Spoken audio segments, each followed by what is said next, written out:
everyone, welcome to my YouTube channel. It's a girl Lerato, and today I want to share with you guys 5 things that God will do to protect you from marrying the wrong person.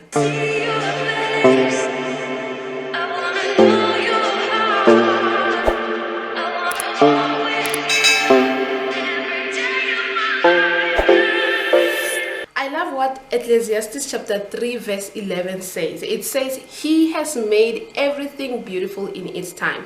So it's very important for us as children of God to understand that God has a time and a season for everything. And whenever it is time for Him to take us to a certain level of our life, everything will be perfected in its time because He has made everything beautiful in its time. So sometimes we go through the rough seasons of life and it tends to seem like we are not going to experience the beauty of life. But that's because God uses those rough patches in our life to protect us and also to redirect our steps. So here are the 5 things that God will do in order to protect you from marrying the wrong person. The first thing is that He will stop the relationship before it even begins.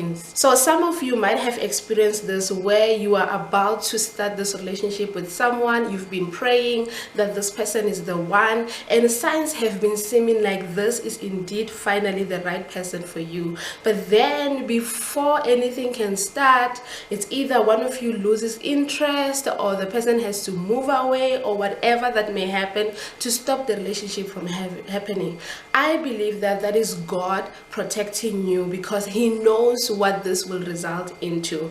In fact, when I was single, this was one of my prayers. I knew that as a human being, I cannot necessarily tell the intentions of people, although I can discern them. And sometimes even when I can discern, I knew that I will be tempted to just go ahead in spite of God warning me. So I just wanted God to stop whatever that was never meant to be before it even begins.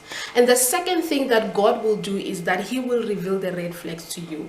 I did a video on the 5 red flags that you shouldn't ignore as a child of God before marriage. The link to that video is in the description below. So when God shows you the red flags, the things that you know that according to the Bible and according to your standard as a child of God, you shouldn't compromise on those, then you shouldn't ignore those red flags because it's God showing you what to expect. So sometimes we tend to ignore the red flags that we see because we hope that people will become better once we are married, or it's just the shortfalls of people. Yeah, I know people are not perfect, but then there are some things that God will reveal to us that will protect us from making the wrong decision in our lives. And the third thing that somebody advised me about when I was still single praying for marriage was that the peace of God will guide you. So if you lack peace about the relationship, then you shouldn't force it, because that is the Holy Spirit telling you that the relationship, it's not going to align with God's will, and it's not even gonna end in a good and godly marriage that God has for you. So my son decided to join us, guys. But as I was saying, the peace of God is the Holy Spirit leading you to the right path for you. We have the Spirit of God living in us, and He's going to lead us through discernment. Jesus Christ said He's leaving us with His peace, and He is not giving it to us as the world gives us.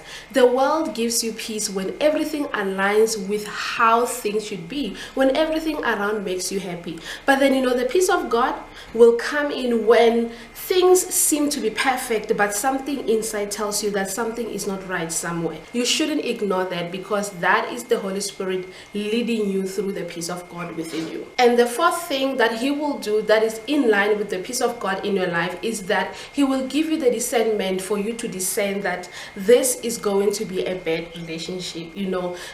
So I believe so much in discernment. Whenever I feel that something is not right, I do not second guess myself, because I believe that I have the Spirit of God living in me. So He is going to guide me through that discernment. Whenever I discern a path I should take or a path I shouldn't take, I take that as the Spirit of God leading me in my day-to-day life. So it's very important, children of God. I cannot stress this enough. Do not ignore your discernment, because down the line you will realize some things that will remind you of that moment when you discerned that you shouldn't take this path or you shouldn't be in a relationship with this person. The fifth thing that God will do before you can even take the decision of marrying the wrong person, is that he will expose your faith differences.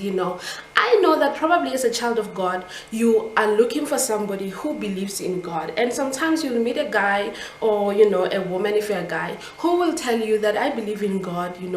I go to church every Sunday, but then you realize in your conversations that the foundations, the beliefs you have are really not aligning. So which means that you guys are really going to be unequally yoked. If you believe in Jesus, that Jesus Christ is the way, and then you meet somebody who says that they are a Christian, but they do not necessarily believe that Jesus is the way, instead they believe in worshiping other gods and so forth, you should not ignore that. That is God showing you that this relationship is not going to bring glory to his name, and it's not even going to lead you to him. A relationship has to lead us both to Christ. When we come together, we should glorify God through our lives, through our thoughts, in all areas of our lives. So I believe that a godly relationship will cultivate a godly life in you. And if you guys are not aligning, your faith differences are going to reveal to you whether or not you are about to be in a relationship or to marry the wrong person. If you have any other thing that you believe God will do to protect you from marrying the wrong person, share it in the comment section below. I will see you on the next one.